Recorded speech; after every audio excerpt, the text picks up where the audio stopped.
सबसे पहले तो मैं हमारे शास्त्रा उसी प्रकार उनका अनुशासन और इस अनुशासन में अनुशासित हो रहे सभी आर्य शाओं को वंदन करता हूँ। मेरे उपज है जिनके कारण से मुझे इस बुद्ध शासन में उपसंपदा प्राप्त हुई, उन्हें भी वंदन और मेरे सभी आचार्य और कल्याण मित्रों के प्रति मंगल कामना करता हूँ। तो आज भगवान की शिक्षा में, क्योंकि भगवान की शिक्षा को हम शासन कहते हैं और ये शासन कई सारे नामों से जाना जाता है, क्योंकि शिक्षा है अर्थात ये शिक्षा कई सारे नामों से जानी जाती है। तो इस शिक्षा में विभाजन भी है, विनय पिटक है, सुत्त पिटक है और अभिधम्म पिटक है। तो विनय पिटक की विषय वस्तु भिन्न है सुत्त पिटक से, सुत्त पिटक की विषय वस्तु भिन्न है अभिधम्म पिटक से, है ना। तीनों ही पिटक विशेषतः मानव के स्वभाव के विशेष पहलुओं को सुधारने का प्रयास करते हैं या मानव को विशेष रूप से शासित, शिक्षित, अनुशासित करने का प्रयास करते हैं। भगवान की भिन्न भिन्न शिक्षा, जब विनय पिटक का अभ्यास कर रहे हैं तो आप अपने बाहरी स्वभाव के ऊपर काम करने का प्रयास कर रहे हैं। जब सुत्त पिटक को आप पढ़ रहे हैं तो आप भगवान की शिक्षाओं को बड़े मोटे पैमाने पर समझने का प्रयास कर रहे हैं, कि जिसमें आप अपनी इच्छाओं और अपने स्वभाव और अपने व्यक्तित्व के अनुसार रहने का, सुधारने का और जीने का प्रयास करेंगे। वही अभिधम्म पिटक के अनुसार जब आप अभ्यास करने का प्रयास कर रहे हैं तो आप अपने जीवन के बहुत ही सूक्ष्म से सूक्ष्मतर पहलुओं को किस प्रकार से ये आकार दिया जा रहा है आपके जीवन को, आपके द्वारा, आपके मन, मानसिका और आपके संस्कारों द्वारा। तो उसी में सुत्त पिटक की शिक्षाओं को यथा अनुलोम शासन भी कहा जाता है। यथा अनुलोम शासन अर्थात सामने वाले इंसान को देखते हुए क्रमिक रूप से उसको समझाता है। जो शासन होता है, जो शिक्षा होती है, चार प्रकार से व्यक्ति को देखता है, चार प्रकार से व्यक्ति को सुधारने का प्रयास करता है। तो अनेक प्रकार के अध्यायशय, अनेक प्रकार के अनुशय, अनेक प्रकार की चर्या और अनेक प्रकार के अधिमुख को देखते हुए उसको वो सिखाता है। क्या क्या? तो अध्याशय, अनुशय, चर्या और अधिमुख, ये चार बातें को देखते हुए और ये चार स्तर पे व्यक्ति को सुधारने का प्रयास करता है, उसमें परिवर्तन लाने का प्रयास करता है ना। देखिए, हम कोई काया से बहुत अच्छा व्यवहार कर रहा होगा तो हमें लगता है कितना अच्छा व्यक्ति है, पर काया तो उसकी चर्या हो गई। हम चर्या के आधार पर देखने का प्रयास करते हैं, पर ये बहुत ही मोटा पैमाना है। इसके आधार पर आप किसी व्यक्ति को जान नहीं सकते हैं, पर वो भी सुधारना होता है, वो भी हमें अच्छा करना होता है। जो मैनिपुलेटर्स होते हैं, है ना, जो साइकोपैथ्स होते हैं, है ना, वो इस पे बड़ा काम करते हैं, क्योंकि वो जानते हैं कि लोग सबसे पहले यही देखने वाले हैं, लोग इसी के आधार पर क्या करने वाले हैं, हमें जज करने वाले हैं। तो उनका सबसे पहला प्रयास क्या होता है? यही सुधारने का होता है, दिखावा का। और इसलिए कई कई बार लोग शीलों को भी दिखाने के लिए, आकर्षित करने के लिए, जैसे कई सारे बाबा वगैरह है ना, बाहर तौर पे बहुत दिखाते हैं कि देखो हम ऐसे है, पर सिर्फ बाहरी तौर से अच्छा होने पर व्यक्ति अंदर से भी अच्छा हो जाता है, इसकी कोई संभावना नहीं होती है। क्योंकि हर तरीके से व्यक्ति को खुद पे काम करना होता है, हर तरीके से। कोई काया पे काम कर रहा है तो उसका मतलब नहीं है कि वो व्यक्ति सुधर गया, नहीं, उसे सिर्फ काया पे काम किया है। जिस प्रकार आजकल देखो कितना प्रोडक्ट मिलता है ना स्किन पे लगाने के लिए, कितना फैशन हो रहा है, तो ये सुधार नहीं हो रहा है, ये सिर्फ ढका जा रहा है। तो यहाँ पे ये बात भी पता होना चाहिए कि मैं सुधार रहा हूँ या मैं ढक रहा हूँ। हमें सुधारना है, परिवर्तन लाना है। तो कई सारे लोग कुछ ढकने के लिए अपने आप में कुछ जोड़ देते हैं, कुछ ऐड कर देते हैं, है ना। जैसे कि हम देखते हैं कि कई सारे कपड़े भिन्न भिन्न प्रकार के लिबास, भिन्न भिन्न प्रकार के आइलेंसर्स वगैरह वगैरह, लेकिन ये बाहर के दिखावे हैं। और ये दिखावा तो कुछ अर्थ ही नहीं रखता बुद्ध शासन। उसकी काया द्वारा वो कैसे वर्तन कर रहा है, ये सबसे पहली स्टेप, जिसे हम चर्या कहते हैं, बिहेवियर कहते हैं। पर ये बिहेवियर ही से सुधारना नहीं होता है। ये कंडक्ट, जिसे हम इंग्लिश में कंडक्ट कहते हैं, ये चर्या ही, ये कंडक्ट सुधारना नहीं होता है ना। इसके आगे भी जाना होता है। हम कंडक्ट इसलिए सुधारते हैं क्योंकि हमारे कंडक्ट द्वारा, हमारी चर्या द्वारा किसी को दुख ना पहुंचे। क्योंकि सरल सी बात है कि अगर हम किसी को दुख पहुंचाएंगे और उसके मन में प्रतिशोध की भावना आ जाएंगी, उसके मन में कोई दुराचार की भावना आ जाएंगी, तो वो भी हमारे साथ वैसा कर सकता है। तो हमारे मन में सिर्फ यही इच्छा नहीं होती कि वो सुखी रहे, हम ये चाहते हैं कि मैं भी सुख से जीऊं। तो जिसमें इतनी उच्च स्तर तक करुणा नहीं पहुंची होती है, इतने उच्च स्तर तक मैत्री नहीं पहुंची होती है, तो उसने इस प्रकार से भी देखना चाहिए कि अगर मैं ऐसा कोई गलती करता हूँ, ऐसा कोई भाव देखता हूँ, दिखाता हूँ अपना, और उससे अगर उसका मन आहत होता है, और उस मन से अगर, और जब किसी का मन आहत हो जाता है, तो वो उसमें प्रतिशोध की गांठ बनती ही है। वो हमें किसी ना किसी रूप से हानि पहुंचाने का प्रयास करेगा, अगर वो भी उतने अच्छे रूप से अभ्यास किया हुआ व्यक्ति नहीं है तो एक होती है चर्या, जिसमें हम हमारे बाहर के व्यवहार को, वो व्यवहार क्या होता है, काया और वाणी द्वारा। तो ये एक होता है जिसे हम क्या कहते हैं, कंडक्ट या बिहेवियर। जैसे कि फॉर एग्जाम्पल, है ना, हम बात करते हैं किसी के साथ और बहुत चिल्ला चिल्ला के ऊंची आवाज में कठोर शब्द इस्तेमाल करके कर रहे हैं, तो कई बार व्यक्ति को पसंद नहीं होता है, क्योंकि कई बार लोग ऐसे घर से नहीं होते कि जहाँ पे ऊंची आवाज में बात की जाए। या हम कभी देख रहे हैं कि कोई बच्चा अपने नानी से बड़ी उच्च आवाज में चिल्ला चिल्ला के बात कर रहा है, तो हमें भी देखते कि ये कितना दुर्व्यवहार है। तो इस प्रकार का व्यवहार सामने वाले व्यक्ति के मन में भी कुछ छवि गिराता है हमारी, है ना, और हमें सत्पुरुषों से दूर रखता है, हमें कल्याण मित्रों से दूर रहता है। तो जब अच्छे लोग ही उसके पास नहीं रहना चाहेंगे, तो क्या देवता वगैरह सब उसके पास रहना पसंद करेंगे? नहीं। और ऐसा व्यक्ति भी जब दूसरों को देखता है, अरे नहीं रहने दो यार, ये लोग तो अलग ही टाइप के, तो वो भी अपने आप को दूर करना चाहता है। पर जब हम खुद अच्छा व्यवहार, अपनी अच्छी चर्या बना रहे होते हैं, और हम देखते हैं कि किसी और व्यक्ति को वो भी अच्छी चर्या, अरे उसका भी चर्या कितनी अच्छी है, तो हमारी चर्या के आधार पर, क्योंकि हम अच्छे सत्पुरुष बन रहे हैं ना, हमें अच्छा लग रहा है, तो हमें भी मन करता है कि हमने उससे मित्रता करनी चाहिए, वो भी व्यक्ति हमने जाके उससे बात करना चाहिए। तो हमारी चर्या हम पे और किसी और पे ऐसा परिणाम डालता है, हमें और दूसरों में इस प्रकार से ऐसा प्रेरणा भरता है कि अरे जाके मैंने उससे बात करनी चाहिए, चर्चा करनी चाहिए। तो इसलिए सबसे पहले चर्या, तो जो चर्या देख के भगवान बुद्ध फिर क्या करते हैं, उपदेश देते हैं। तो यथानुलोम में या यथानुलोम शासन में ही होता है कि भगवान बुद्ध उसकी चर्या देख के उसको बताएंगे कि अरे इसकी चर्या ऐसे, तो उसकी चर्या देख के उसे शिक्षा बताएंगे, उसे उपदेश देंगे। जैसे कि कौन थी, खजुत्तरा। खजुत्तरा क्या करने जा रही थी, चोरी करने जा रही थी। रोज चोरी करी थी ना वो, 3 आने, 2 आने, मतलब फूल पूरे पैसों के लेंगे नहीं, उसमें से आधे पैसों के लेंगे। तो उसकी चर्या ऐसी थी। तो जब भगवान ने देखा अरे खजुत्तरा भी यहाँ पे आके बैठी है, तो भगवान ने उसी विषय पे दे दिया प्रवचन, और उससे बोध हो गया कि मैं तो ये दुष्कार्य करने जा रही हूँ। तो ऐसी चर्या देख के क्या देते हैं, भगवान उपदेश देते हैं। तो इसलिए इसे यथानुलोम शासन कहते हैं। जैसा आगे वाले को देखते हैं, जैसे आगे वाले में गुण है, तो यथानुलोम में उसमें क्या क्या है, उसका अध्याशय कहाँ पे, उसका अनुशय कहाँ पे, उसकी चर्या कैसा है, उसका अधुमुख अधिमुख कैसा है, ये देखते हुए भगवान ने वहां पे उपदेश दिए है। और सुत्त पिटक इसी इसी का है पूरा का पूरा, जहाँ पे अध्याशय देखा गया है, अनुशय देखा गया है, चर्या देखा गया है, अधिमुख देखा गया है कि किस प्रकार का है ये। और उस प्रकार से फिर भगवान ने शिक्षा दी, जैसे कि पटाचारा, जैसे कि खेमा। ये बड़ा अच्छा उदाहरण है इसके, कि इनके चर्या, इनका अध्याशय, इनका अनुशय देखते हुए क्या की गई है, चर्या दी गई है।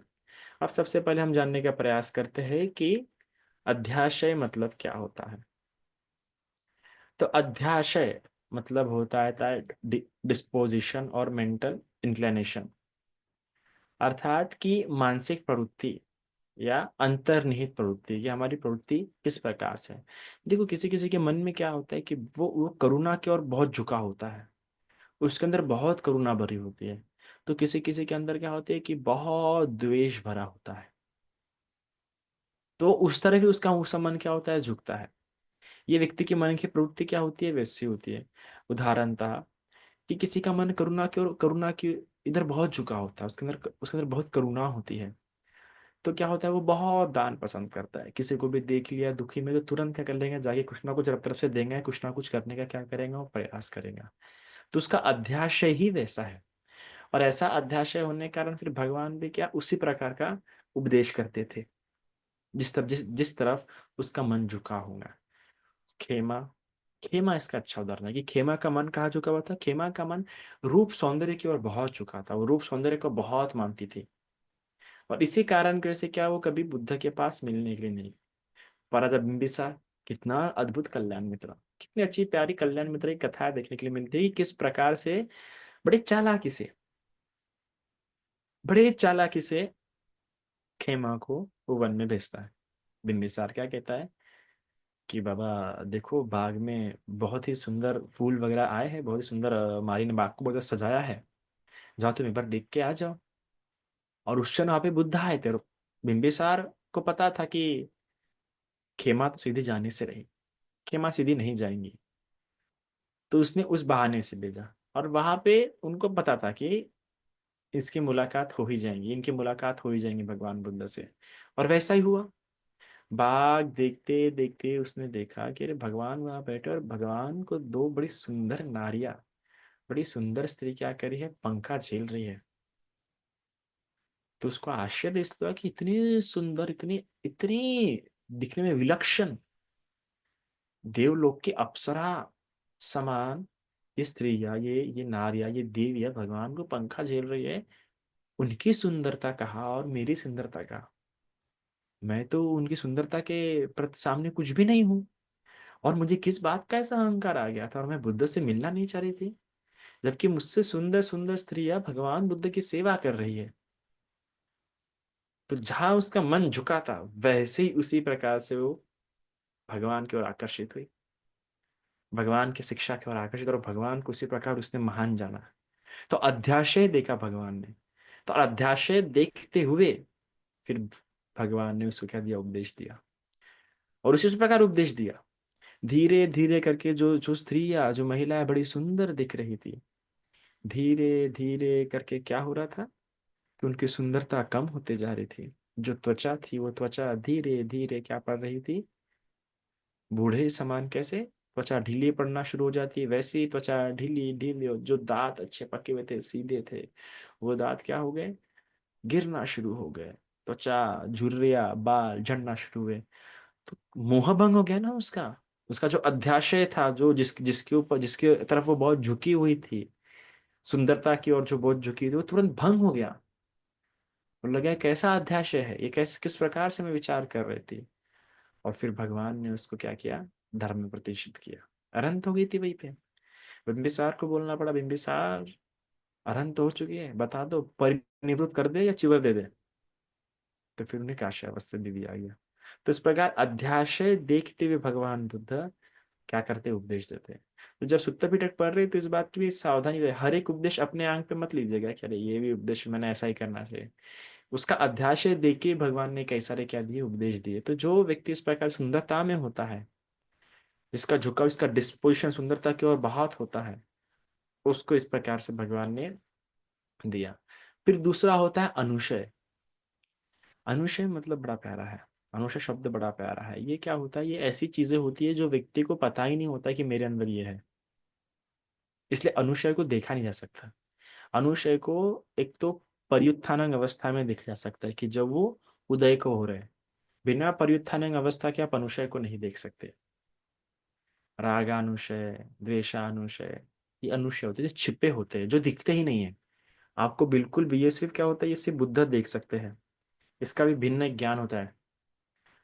तो ये बुद्धि देख सकते हो। तो अनुशय में पता नहीं होता, कई बार हमें, कई बार कहते हैं नहीं मेरे में, इसलिए तो कई बार क्या हो जाता है कि जो अरंत होते हैं उनको तो पता होता है, पर जो अरंत नहीं होते, एक हमको विशुद्ध मग में कथा देखने के लिए मिलेंगे कि एक एक भिक्षु थे जिनको कम से कम 30 से 35 साल लगा कि वो अरंत है। विचार कर सकते हैं आप, 30 से 35 साल। तो जो आजकल के लोग जो अपने आप को सोता पति सकुर्दागामी अनागामी कह रहे होंगे, उन्होंने तो 100 बार सोच लेना चाहिए फिर। 30 से 35 साल कम नहीं होते, 30 से 35 साल उनको लगा कि वो अरहंत है। फिर जब दूसरे अरहंत भिक्षु आए, उन्होंने उनको समझाया, क्रिया करके दिखाई, तब जाके उन्हें ज्ञात हुआ, अरे मैं तो अरहंत नहीं हूँ। तो इतनी संभावना होती है, इसलिए मैं कहता हूँ कि इस चक्कर में मत गिरो कि मैं सोतापति हो गया, मैं सकुतागामी हो गया, मैं अनागामी हो गया, मैं अरहंत हो गया, मत गिरो ऐसे ऐसे चक्कर में। बहुत भ्रांतियां हो सकती, बहुत भ्रांतियां, और आप पहचान भी नहीं सकते।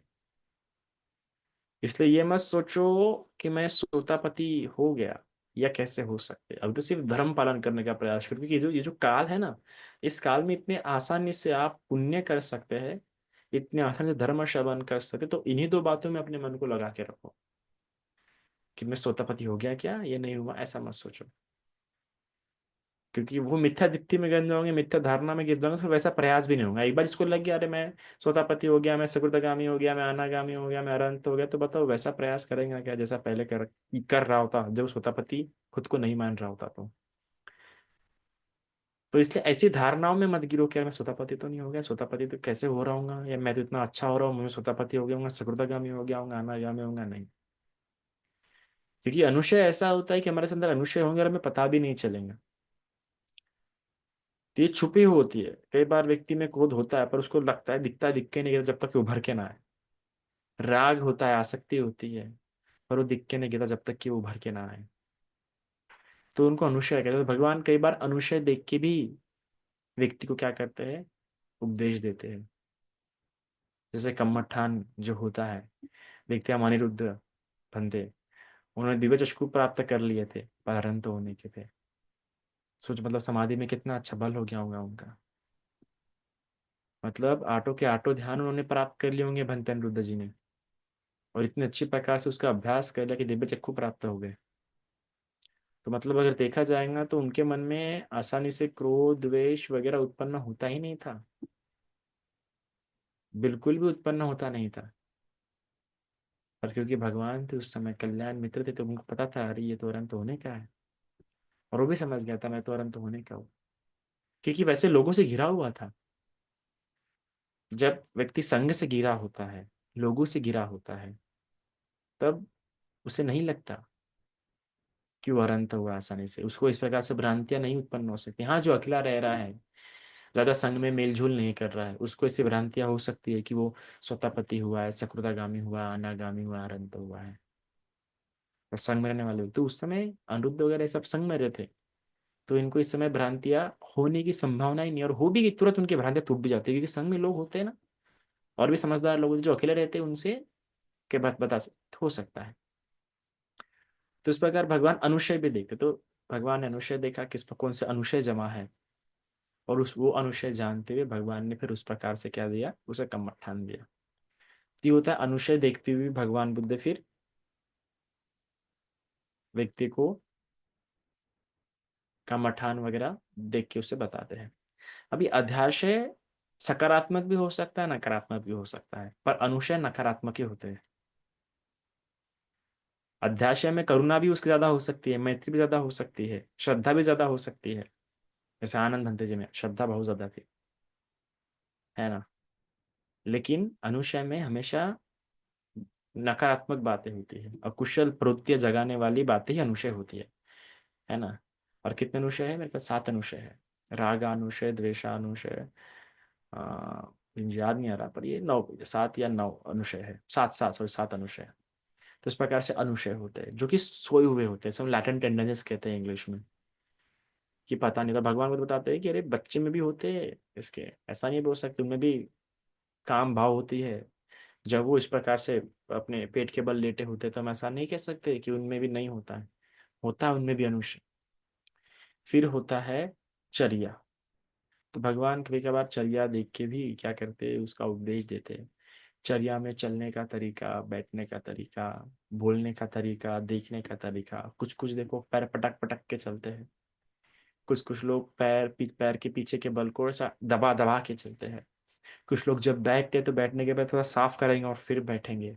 तो ये चर्या होती है उनकी, है ना।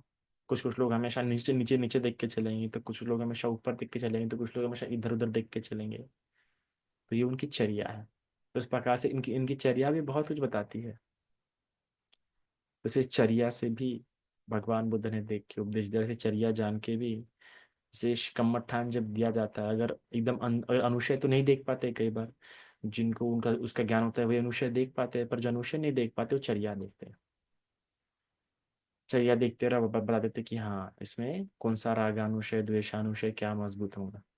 तो चर्या का भी अच्छी प्रकार से ज्ञान हो जाता है जब आप सुत्ता पिटक पढ़ते हैं तो किस किस प्रकार की चर्या होती है। फिर उसी प्रकार अधिमुख। अभी अधिमुख मतलब क्या होता है? इंटरेस्ट, कि हमारा इंटरेस्ट किस बात में है ना। कभी कभार कुछ लोगों का इंटरेस्ट सिर्फ फालतू की बकवास करने में बहुत होता है। कुछ कुछ लोगों का इंटरेस्ट सिर्फ मजाकबाजी करने में बहुत होता है ना। कुछ कुछ लोगों का इंटरेस्ट किताबें पढ़ने में बहुत होता है। कुछ कुछ लोगों का इंटरेस्ट मेकअप करने में बहुत होता है। तो इंटरेस्ट व्यक्ति के बदलते हैं, भिन्न भिन्न तरीके इंटरेस्ट होते हैं। तो इंटरेस्ट जिस प्रकार से होते हैं फिर व्यक्ति को उसी बातों में इंटरेस्ट आता है। कुछ कुछ लोग धर्म में इसलिए आते हैं कि उनको बुद्धि विलास, अरे भगवान बड़े तार्किक है, अरे भगवान बड़े बड़े बड़े तर्क को महत्व देते हैं, तो बड़ा तथ्यवादी है, तो उस कारण से आते हैं। और जब उनको कुछ लग जाता है अरे ये तो बिना तर्कवादी है, ये तो ये इसमें तो इन कुछ कुछ बात में तर्क नहीं दिया, ये तो बड़ी तर्कहीन बात है, तो उनका इंटरेस्ट खत्म हो जाता है। तो कभी कभार कुछ लोग इस प्रकार की तरह भगवान को बड़ा जादू चमत्कार दिखा दे तो उसके लिए आ जाते हैं। जैसे कि एक एक व्यक्ति था, वो इसीलिए आता कि भगवान को चमत्कार दिखाएंगे। और भगवान ने पहले ही कहा था, मैंने तो कभी नहीं कहा कि मैं चमत्कार दिखाऊंगा।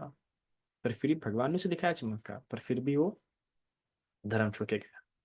तो जो इंटरेस्ट वाले आते हैं कभी कभार उनका इंटरेस्ट देख के भी भगवान बुद्ध बताते हैं। जिस प्रकार भगवान के समय कई बार लोग बड़ा बुद्धि विलास में इंटरेस्ट था, तो वही लेके भगवान के पास आया, चर्चा किए। और भगवान ने उनका इंटरेस्ट देखते हुए, उनकी इंटरेस्ट वाली बातें करते हुए उनको क्या किया? जीता, उनको पराजित किया, उनको परास्त किया। होता है कई बार लोग से अपने इंटरेस्ट के अनुसार काम करते हैं, अपने इंटरेस्ट के अनुसार जीवन जीना चाहते हैं, है ना। तो ऐसा होता है, कुछ व्यक्ति अपने जहाँ पे उनका मन झुकाव होता है उसके हिसाब से काम करते हैं। कुछ लोग क्या होता है अपने अनुशय के अनुसार रिएक्ट करते हैं। कुछ लोग क्या होता है अपने चर्या के हिसाब से बिहेव करते हैं। और कुछ लोग क्या होता है अपने इंटरेस्ट के हिसाब से काम करते हैं। और ये चारों बातें होती है, एक व्यक्ति में चारों बातें होती है, पर कोई एक बात डोमिनेट करती है, प्रभुत्व रखती है।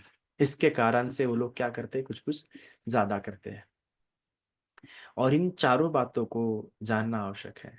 चारों को नहीं जान सकते तो कम से कम एक को तो जानो, क्योंकि तभी तभी तो आप अपने में परिवर्तन के लिए प्रयास करोगे ना।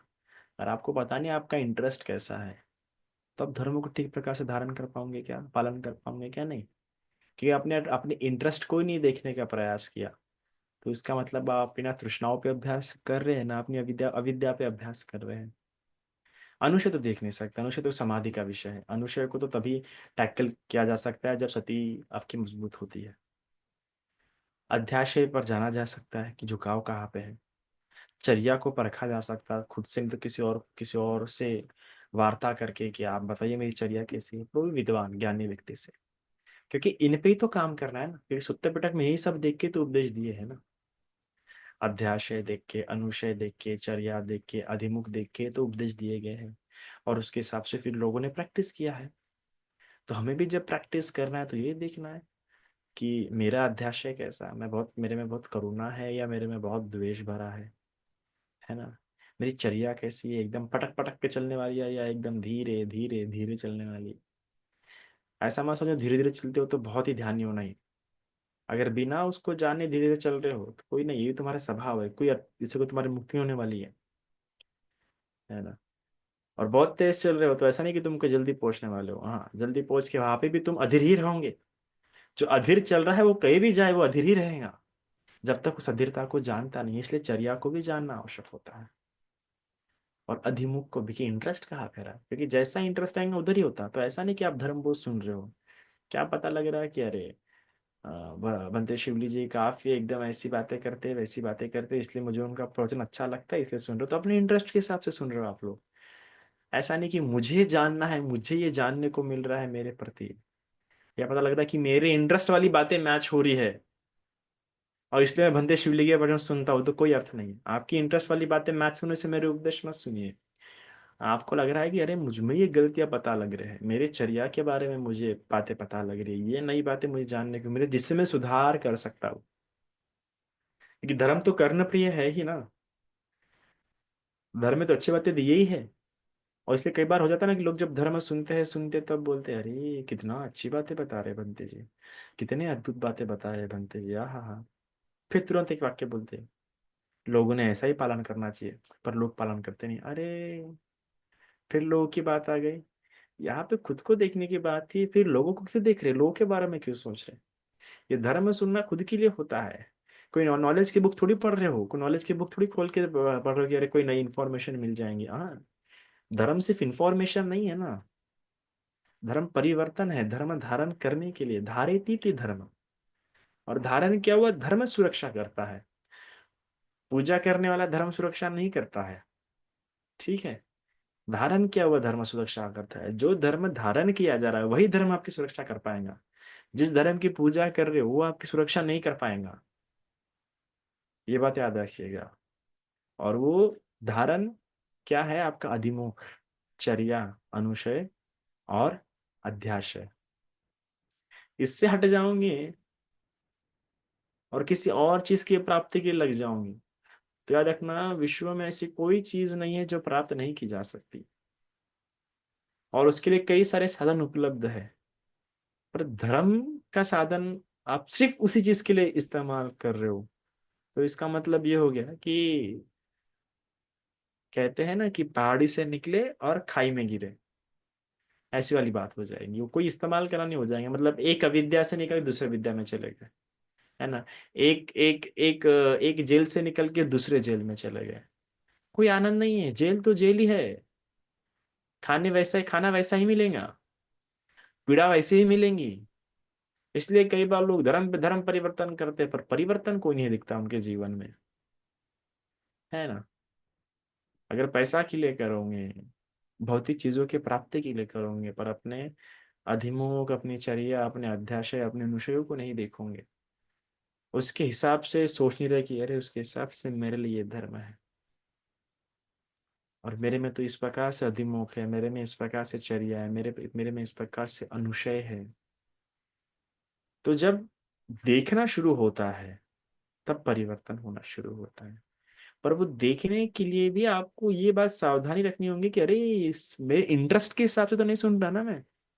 कई बार लोग ऐसा करते हैं कि इंटरेस्ट के हिसाब से धर्म सुनते हैं, इंटरेस्ट के हिसाब से सब दान पुण्य करते हैं, उनको जहाँ पे इंटरेस्ट आता है वहां पे करते हैं, और इसलिए कुछ समय कर पाते और बाद में छूट जाता है, चाहे वो दान का स्वभाव भी क्यों ना हो। लोग इंटरेस्ट के हिसाब से दान करते हैं, फिर कुछ समय करते हैं और कुछ समय बाद उनका वो भी दान छूट जाता है, मैंने कई लोगों को देखा है।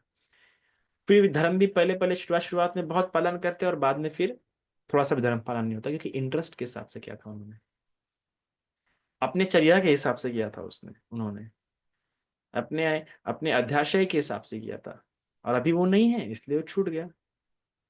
परिवर्तन के दृष्टिकोण से उन्होंने नहीं किया था। तो इसलिए इस बात की सावधान रखिए, जब भगवान के धर्म को पढ़ रहे हैं तो आप अपनी चर्या को देखने का कोशिश कर रहे हो वहां पे, आप अपने अधिमोग को, अपने इंटरेस्ट को देखने का प्रयास कर रहे हो, आप अपने अध्याशय को समझने का प्रयास कर रहे हैं कि मेरा मन कहाँ झुका हुआ है